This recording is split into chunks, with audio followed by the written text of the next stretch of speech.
right, good afternoon. We're here for the final session of the afternoon. I'd like to introduce you to Emma Jones. She is a senior consultant with CrowdStrike and will be presenting today on decoding the diversity discussion. Please save your questions for the end of the session. There's mics at the middle and the front of the room if you have questions at the end. And please remember to fill out your feedback at the end of the day through your app on your phone. With that, please welcome Emma. Thank you. Welcome to my talk today on decoding the diversity discussion. I'm extra grateful that you could make it along for two main reasons. The first, because there is a wonderful talk track running through the whole week, but specifically right now at this time. So a shout out to my fellow CrowdStrike consultants who are also speaking in the room next door. But also especially grateful that you're here because it's the last session of the day. And I am acutely aware that I'm the one person that stands between you and what promises to be another wonderful evening in Dublin. So no pressure, right, to make sure that we are good to go right on time. So on that note, I will make a start. So essentially, I look at the diversity discussion in the same way that I think I and many of us here used to look at research into the cyber threat.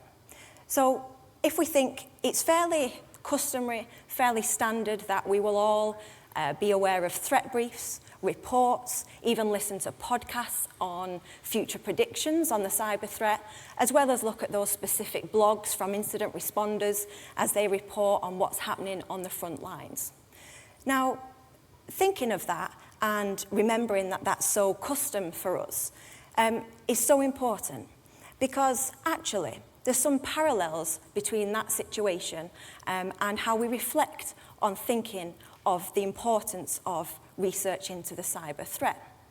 And actually, I'm sure many of us have thought or read or consumed some of this information and definitely had a moment where we think, that's really interesting. That's really insightful. But certainly from my perspective, there's been occasions where I've wondered, now what on earth do I do with that information? How do I pull out those key salient points and take it back to my everyday role in the incident response community? And we know it's that reflective process which has driven us and continues to drive us to focus on the importance of actionable intelligence or operational intelligence. So consuming information that always finishes up with something specific to take away, a measure or an action to make sure you and I can protect ourselves and defend against the adversary. Now you're probably wondering, Emma, what on earth has that got to do with the diversity discussion? Well, actually, bear with me, because I think there's some similarities in both of these situations. So let's break it down. Diversity as a topic has been around a really long time, much like the value of research into whatever threat it is that we face. Also, recent years, we've seen a huge increase in the amount of narrative associated with diversity, often in the context of real-world events. Much like ransomware and the evolution of the cyber threat, that's really got on the agenda for all of us over the last couple of years. And finally, as incident response professionals, we're much more familiar with the diversity topic and the value in which diverse perspectives lead directly to much better, more enhanced incident response efforts. And that familiarization is similar when we look at intelligence and research, because we know it's so important to have intelligence-led activity so that we can respond in the best way possible. So, let's think a little bit then about what the differences are between those two scenarios. For me, the main thing is that the diversity discussion has not yet got to the point where we focus on that actionable item. There's so many amazing strategic projects, initiatives that happen in this space and we see and read and hear about all the time. But what's often missing is that nugget of information, that action that we all need to take as individuals, as teams, and of course across our organizations. So I'm here to hopefully take us that little bit further in the conversation, to pull out some key items that mean that we can be more intentional about inclusion, because when we decode that diversity topic, what really matters for you and I is how we include and embrace everybody that we interact with. But who am I to be here talking to you about this? So by way of introduction, my name is, of course, Emma Jones, and I'm a senior consultant with CrowdStrike. I work with organisations across the UK, Europe, Middle East and Africa on a whole range of things associated with incident response and readiness. But alongside that, I'm incredibly passionate about diversity and inclusion. I've been so fortunate to be involved in a number of different projects, both as a volunteer and with the organisations that I've worked with over the last 15 years and had some professional portfolios alongside the day job. You can see here on the screen a little bit about who I am, what I'm interested in and what keeps me busy in my spare time, and then some of the organisations that I've had the pleasure of working with and volunteering with over recent times. Now, before we get into the detail, I just want to give some context and make sure that we can frame the discussion in the best way possible. And essentially, it's to remind ourselves and everybody that we work with that we all have diversity. We are all different. We have different experiences, different skill sets, different perspectives, all of which make us unique individuals in the world that we live in today. Now, often, it's that concept, it's that fact, it's that reminder that's missing in some of the narrative that we have. We can forget about it or overlook that actually embracing diversity is about embracing absolutely everybody that we encounter in this space. Now, what I'd like to do is go through the incident response lifecycle, talk through some typical actions that we take or we're involved in as incident responders, highlight how sometimes we can not be as inclusive as maybe we would hope or like, and then share some actionable tips to take away and either implement them or make sure you continue to do them within your teams. So first up, phase one, preparation. One of my favourites, of course, as a previous role was as a proactive incident response consultant. So I want to take up here the training aspect. So as an industry, we're fantastic at recognising we want to continually train, upskill everybody around us, particularly our incident response personnel. But what sometimes happens is we talk about training or skill sets in this space in quite a divisive manner, often without realising. So for example, we will talk about people who have soft skills. We will talk about people who are non-technical. And actually, when you look at the connotations of those words and those phrases, we think, soft can sometimes mean lesser than. Non can imply that you don't have something. That doesn't necessarily foster an environment where people feel they have a skill set that contributes to this response effort. So it's so important to think about the terminology that we use. So for example, core skills, or actually calling out those non-technical skills for what they actually are. Someone could be an amazing collaborator, fantastic at written communication. Let's make sure that we mention it so that everyone knows that we appreciate it isn't just about one particular area and that we know everyone brings something to the table. Secondly, IR plans. Those plans and playbooks, so important to us. Many of us continually evolve, review them, work from them, and they're fantastic. But in my experience so far, I've seen them evolve in such a way that they've become quite long, lengthy documents or multiple different documents. And sometimes that doesn't account for the way that we may process information differently. So actually, how can we start to account for the different styles in which people process that information, listen or hear what they need to do? So supplementary materials are so important in this space.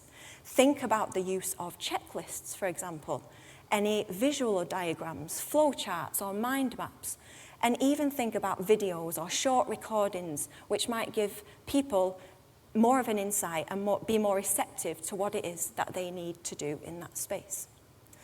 And then finally in this phase, we have tabletop exercises, a firm favourite of many of us and many of our organisations, and they're incredibly beneficial when we have that usually, that half-day opportunity to talk through what we would do in a response, regardless of what our role may be in that space.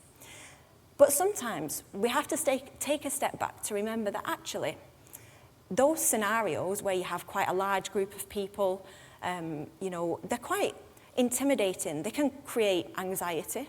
They can make people feel like they don't have confidence to speak. So they're quite conducive to only those who are confident enough to speak up in front of others. And whilst we still want to be able to do tabletops, it's about thinking about how we create a safe environment for every participant. So it's always good to set the ground rules to begin with, explain that it's not an individual test or an assessment, but also remind all participants, not just the facilitators, that it's everyone's job to bring in other views and other perspectives. You've probably been in a scenario where you think, I would love to hear from that person about what they would do or if they've experienced it before. So why not bring them in? Could be verbally. You could be doing a virtual exercise and ask them to type in the chat. Just consider how we can bring other people and we don't have that echo chamber effect where it's just one or two individuals who are confident enough to keep speaking up. So let's move to phase 2. Detection and analysis. So incident declaration. So we know we're going to get to a point where we need to declare that incident, categorize it, think about the prioritization we need to give. And usually at that point, your core responders or your first responders, they are operating with all hands on deck, so to speak. They are working relentlessly, tirelessly, often extended working hours, weekends, evenings, and actually, those individuals could suffer from burnout. They may be sacrificing things at home or in their personal lives, which are particularly challenging or problematic. And it's important, I think, to make sure that all of us consider the well-being and the welfare of our responders right from the onset. We need to make sure that they get the rest, the balance, so that we get the optimum response from them. Because often, as we all know, if it's a significant incident, we're going to be at it for a number of days, weeks, months, and it's really, really difficult to sustain that response effort. So thinking about how you support from a welfare and well-being perspective is about making sure your organisations don't just rely on the goodwill of people to respond in that manner. So look at your policies or your technologies that you might employ, how that makes sure that the response effort is supportive and effective in the early stages. Look at how you split your incident response teams or you seek support from the wider organisation or other trusted third parties. Also, bring HR in. So important. Make sure that you can signpost and support and simply ask if each other is okay. Then that usually takes us on to having to stand up your incident response teams. So we're talking significant incident, you've got your core team, maybe you've got an extended team, executive team, and even an external incident response team. And the very nature of significant incidents is that actually we're going to come across people who maybe we've never met before. We've never had the pleasure of interacting. We haven't had a chance to do a tabletop. And some of the teams or individuals can make assumptions about those people that they come across, often completely unintended because we're in the heat of the moment. So, for example, I've seen teams make assumptions about where somebody might work, what team they represent. So automatically thinking someone must be from comms, they must be from HR, they must be from legal. And equally, assumptions about where somebody is located or what time zone they might be in. And even to the point of making assumptions about how to pronounce someone's name. So the value of introductions is incredibly important when it comes to inclusion in this aspect. Recognizing someone is an individual, it doesn't need to take an hour, it can be very brief, but it gives you as a responder or as a manager an insight right from the beginning about who somebody is, when you need to interact with them because actually you have clarity on their role in the incident response. But also, they feel part of something. You're collaborative from the get-go and you've recognized each individual contribution. Finally, we have out-of-bands communication. So many organizations will have systems in place where you can text or communicate with your entire organization in a crisis. But many organizations I've worked with over recent years have not always considered the need for those out-of-bands platforms where you can collaborate and communicate as an incident response team. And in those circumstances, what happens from an inclusion perspective is individuals are running around trying to get personal phone numbers and details for the rest of the team, particularly if you're remote, dispersed around the world. and trying to bring them all together and put them all into this one chat or this one platform to collaborate. And what can inadvertently happen as a result of that is people feel left out from the initial response because maybe you or I had a personal relationship with people because we've worked together in the same city, in the same team for a long time, so we brought them all together. But then 2, 3, 4 hours later, we then to get everybody else's details. And actually, someone could feel like they weren't important or they don't have the same part to play. So it's really vital, even from a preparation perspective, to think about setting up those platforms, test them, make sure everybody is included. And whilst that will help make the incident much more effective and run smoothly, it will make sure that everybody is working together and feeling like they are part of that response from the beginning. And you'll get much more out of those individuals. They will feel much more comfortable, and of course, there's great business benefit. Moving on to the third phase, arguably the largest and the one that has the most actions, containment, eradication, and recovery. Initial containment, of course, is one of those huge topics, particularly when we're thinking significant incident or ransomware. And often there's decisions or conversations happening about measures such as severing the internet connection. And of course, that has huge business impact, not just for those core responders, but the wider operation of the organisation. And the very nature of that discussion, it could be brand new to somebody who needs to be aware of that business impact and then take some subsequent action. So they're likely to have questions, want to seek some clarity, want to understand what the impact of that containment measure may be. But often, that's quite difficult to do, to ask questions about a topic that you're not so familiar with, that in a time of huge pressure and stress, heightened situation where you need to act so quickly. And naturally then, people will go to seek advice or ask those questions to people that they feel are like them, because they feel like there's an affinity and it's safe to do that. And whilst that's so important, and that's great because you are able to have a relationship to understand the information that you need, it excludes the voices of others within the incident response team. So it's incredibly important to think about those containment strategies, bring everyone together in that non-incident environment to talk about the measures, their experiences. Someone, in the wider team may have been in an organisation previously, dealt with ransomware and able to share some sanitised information with someone asking questions, and that puts everything in context. So it's about making sure that we're not only proactive, but everyone has an opportunity to contribute to that incident response effort. Secondly, tool deployment. We're probably going to need to roll out some tools and technologies in our organisations to either gain visibility or to collect forensic data, for example. Now, what I still hear fairly often in the community is the term whitelisting or blacklisting. And of course, there's a huge push to make sure that we have inclusive terminology, and quite rightly so, because of the connotations that are associated with some of those phrases that exist out there. So making sure that as a team, as management, as people involved in incident response, that we keep up to date with what's happening in the diversity and inclusion community. You might have people in your team who are advocates or who are part of your employee resource group. So make sure that you're feeding into those and they are being able to share updates like this, and you can have some approaches and best practice employed throughout your incident response effort. And finally, briefings. We're all likely to need to contribute to a briefing or even write one ourselves on a fairly regular basis.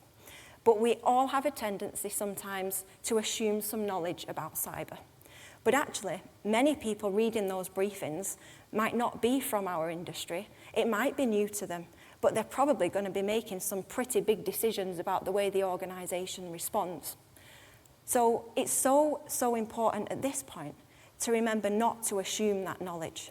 Make sure that we write our briefings without acronyms, or we explain the acronyms, that we add reference points so people can take some time to just get some additional context. or even appoint a technical subject matter expert who can be that point of contact for the rest of the organisation to openly and comfortably and safely ask some of those questions, to seek clarity right from the beginning so that they can make their decisions properly understanding the impact of the incident that you are dealing with. And finally, the final phase, post-incident activity. Now, I'm laughing to myself because that's often the nice to do, not the need to do. We've always got competing priorities, but of course, we know the absolute value in this part of the life cycle. Lessons learned. Many organisations will want to understand what went wrong, and that tends to drive the approach to lessons learned. And we want to know what went wrong really quickly so that we can start to do something about it, and quite rightly so. But sometimes that drive to find out what didn't go well can mean that we overlook that a lessons learned initiative or project can be really triggering for those who are part of the response. They probably worried about whether they'd done something wrong, whether the company was going to be able to exist after the crisis, what it meant for their job, how it meant from their work level or level of effort perspective. So we have to remember that welfare, well-being, making sure you can signpost support during lessons learned is so vital. But equally, as is, gaining additional insights. People are often worried about providing information about what went wrong, so you need to consider alternative ways about how to do that. Not just a form or a survey online, but give an option for anonymous submission. Hold one-to-ones so it's more personal and people respond better in that scenario. Even consider group lessons learned or group debriefing. There's so many other ways we can gain that insight, but also give that reassurance that some of our incident responders may need. That then always tends to lead on to improvements. You come out with a whole list of recommendations or things that need to be changed, from small specific items all the way through to maybe overhauling your security program. And again, that's quite a focus on what didn't go well. And sometimes, to make sure that we are inclusive and have a holistic approach when it comes to response, think about the successes. What went well? Because naturally, you will then be able to recognise, reward, pay attention to the good work that your responders did. And not only then will you have a suite of improvements that you can start to implement, you're going to have some successes that you can make sure are embedded in the response effort. Because we all know there may well have been some successes that actually were unintentional, but we want to make sure we do it again. And actually, indirect consequence of that and that holistic view from an improvement and success perspective is that actually your staff may start to buy in to those improvements and may even hold the hand up or express an interest in leading a particular action. And of course then, that means they are part of something, that they belong and that they are vested in both the reactive and proactive work in this space. And then finally, we have digital technologies. So many of the tips or suggestions are very much focused on people and process. But actually, they can be implemented, or you can even instigate some of this work from an inclusion perspective by using the technology that you have. So let's take communication platform as an example. You may well be able to turn on some of the features that allow people to input their time zones, to put some pronouns, to put their work in preferred hours, to even explain how to spell the name. Little things like that, very simple, but incredibly significant in recognizing everyone that's around. It's also good to get used to transcript functions, or even think about how you have color contrasts in your PowerPoints, or how you run the accessibility function when you finish composing your great content.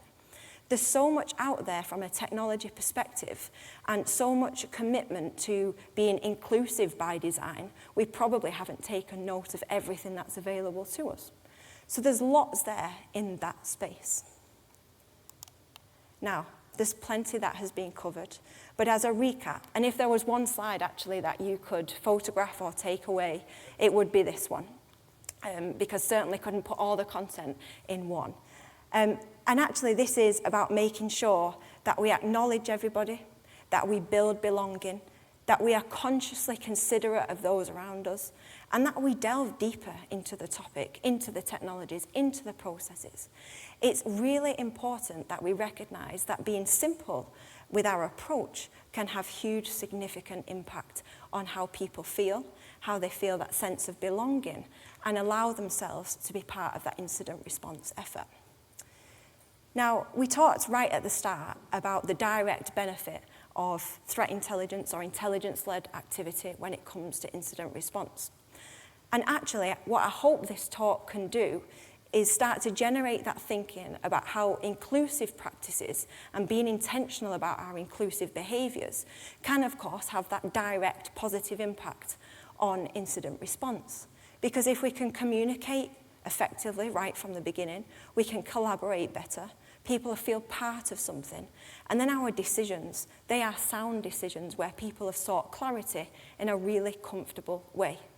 Now, we know, of course, it makes business sense for diversity and inclusion. We're quite good in this space understanding why we need to do it.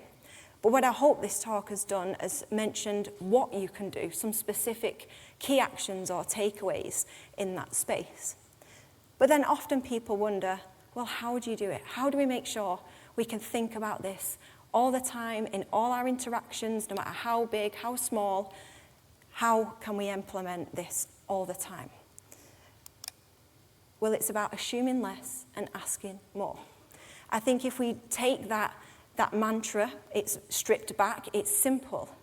But every time we approach something, an interaction, a situation, an action, a process, a task, whatever it may be, if we take a moment to just sense check, see if we are assuming something in this situation, and ask more. Seek some clarity, get that information from those around you, and then by that point, we will move into much more intentional, inclusive behaviours. So I will pause there and ask if anyone has any questions. I'm also very eager to go and enjoy the evening, so no obligation. Yeah. Thanks. Great presentation, thanks for that. Quick question. So I, as a person, I have blind spots.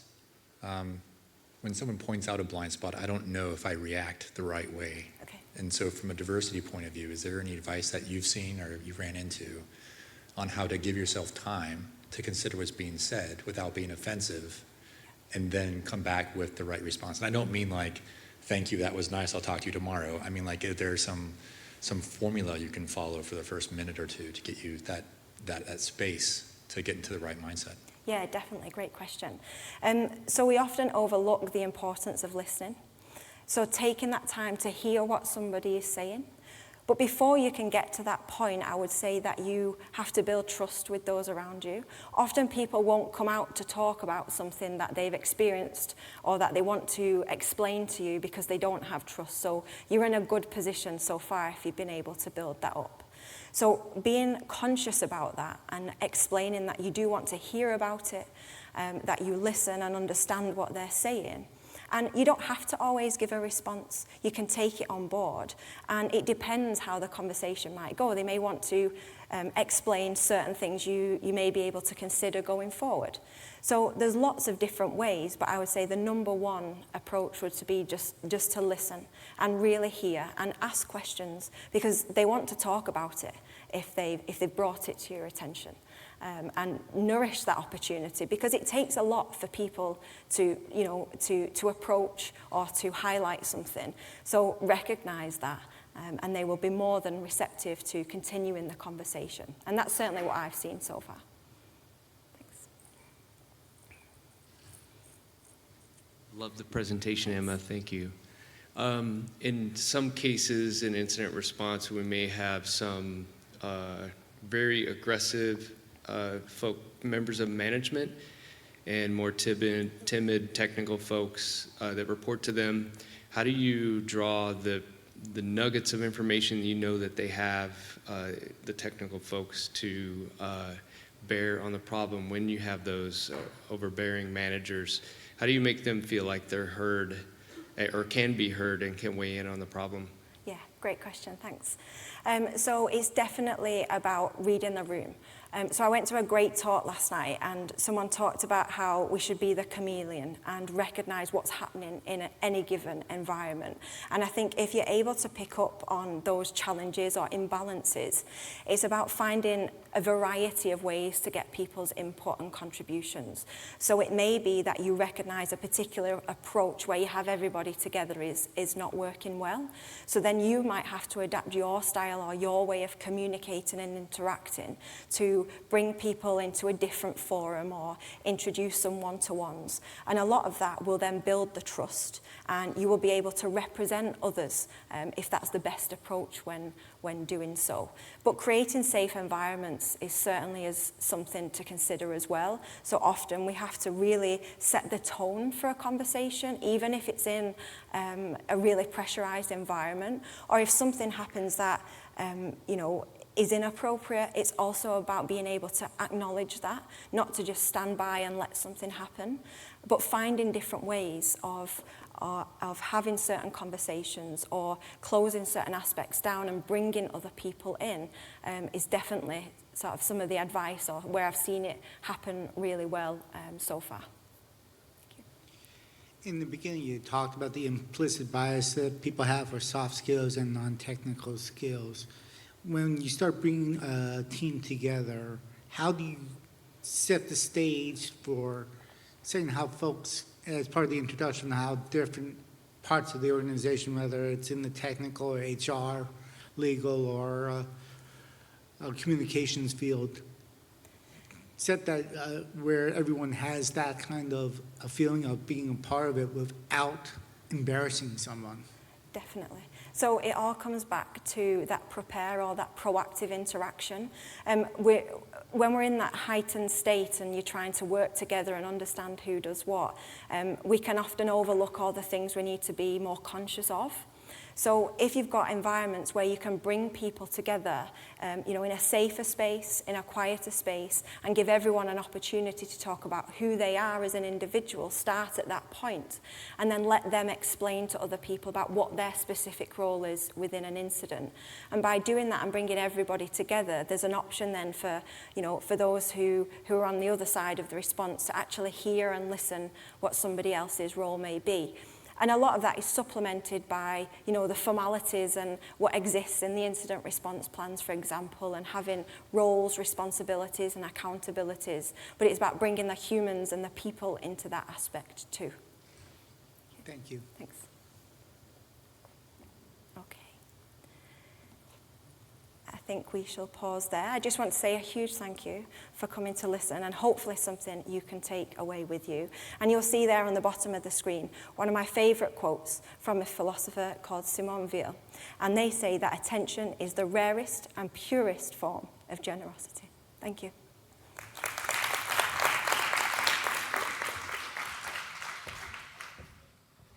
Thank you, Emma.